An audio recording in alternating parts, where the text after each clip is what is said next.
Selection breaking news చూస్తున్నాం. Telangana assembly ఎన్నికలలో అధికారాన్ని కైవసం చేసుకున్న కాంగ్రెస్ ఇప్పుడు లోక్సభ ఎన్నికల్లోనూ అదే దూకుడుగా వ్యవహరిస్తోంది.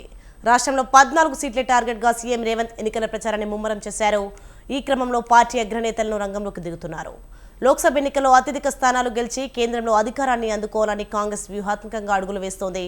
అందులో భాగంగా ఆ పార్టీ అగ్రనేతలు రాహుల్ గాంధీ, ప్రియాంక గాంధీ దేశవ్యాప్తంగా తమ ప్రచారాన్ని ముమ్మరం చేశారు. ఆ క్రమంలో మే 5వ తేదీన తెలంగాణకు రాహుల్ గాంధీ వస్తున్నారు.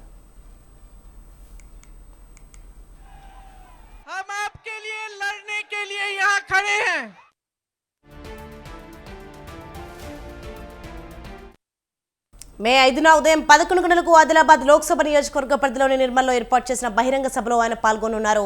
అదే రోజు సాయంత్రం నాగర్ కర్నూలులో లోక్సభ నియోజకవర్గంలోని గద్వాల్లో ఏర్పాటు చేసిన సభలో రాహుల్ ప్రసంగించనున్నారు.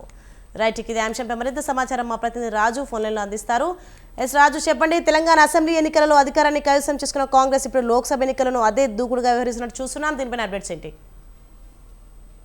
కాంగ్రెస్ పార్టీ ఈ పార్లమెంట్ ఎన్నికలను కీలకంగా తీసుకుంది. టీ కాంగ్రెస్ ముఖ్యంగా ఇప్పటికే 14 సీట్లు టార్గెట్ గా కూడా టీ కాంగ్రెస్ పనిచేస్తూ ఉంది. అందులో భాగంగానే ఆచితూచి అడుగులు వేస్తూ కూడా ఇతర పార్టీల నేతలకు టికెట్లు కేటాయించాను. ముఖ్యంగా రంజిత్ రెడ్డి కావచ్చు, అలాగే పట్నం సునీత మహేందర్ రెడ్డి, దానం నాగేందర్, ఈ ముగ్గురికి సికింద్రాబాద్, అటు మల్కజ్గిరి, మరోవైపు చేవెళ్ల టికెట్లను కూడా కేటాయించారు.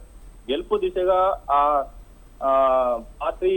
పార్టీకి సంబంధించిన, అలాగే ఏఐసిసికి సంబంధించినటువంటి ఫ్లాష్ సర్వే బృందాలు ఏవైతే ఉన్నాయో, అలాగే రాష్ట్రానికి సంబంధించి టీ కాంగ్రెస్ కు వ్యూహకర్తగా పనిచేస్తున్న సునీల్ కనుగోలు ఇచ్చిన రిపోర్ట్స్ ప్రకారమే ఈ టికెట్ల కేటాయింపు గెలుపు గుర్రాలకే కేటాయించారు. దానిలో భాగంగానే 17 పార్లమెంట్ నియోజకవర్గాల్లో 14 పార్లమెంట్ నియోజకవర్గాలను కైవసం చేసుకునేందుకు కూడా కాంగ్రెస్ పార్టీ వ్యూహాత్మకంగా వ్యవహరిస్తుంది. అందులో భాగంగానే సీఎం రేవంత్ రెడ్డి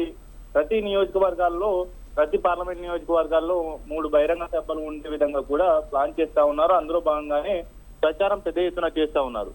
మరోవైపు కూడా అగ్రనేతలను తెలంగాణ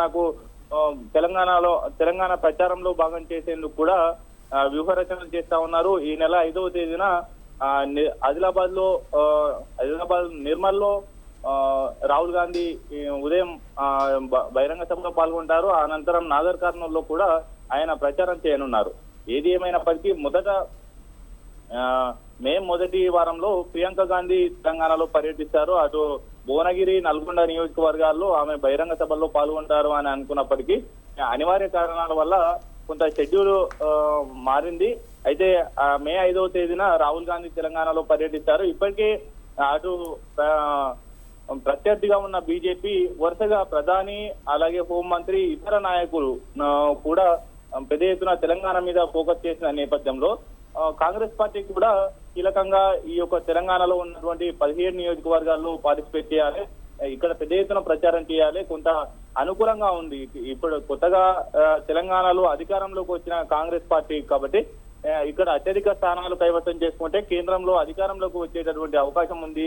దీన్ని ఏమాత్రం చేజార్చుకోవద్దు అనేటటువంటి భావనలో ఇటు టీ కాంగ్రెస్, అలాగే ఏఐసిసి కూడా ఉంది. కాబట్టి అగ్రనేతలు మల్లికార్జున ఖర్గే, ప్రియాంక గాంధీ, రాహుల్ గాంధీలు కూడా ఈ యొక్క తెలంగాణ మీద ప్రత్యేక ఫోకస్ చేశారు. ఈ ఉన్నటువంటి 10 రోజుల వ్యవధిలో అగ్రనేతల పర్యటనలు ఉండబోతా ఉన్నాయి. ఈ ప్రస్తుతానికైతే మే 5వ తేదీన రాహుల్ గాంధీ తెలంగాణలో పర్యటిస్తారు. 2 బహిరంగ సభల్లో కూడా పార్టిసిపేట్ చేస్తారు. Soni, thank you Raju.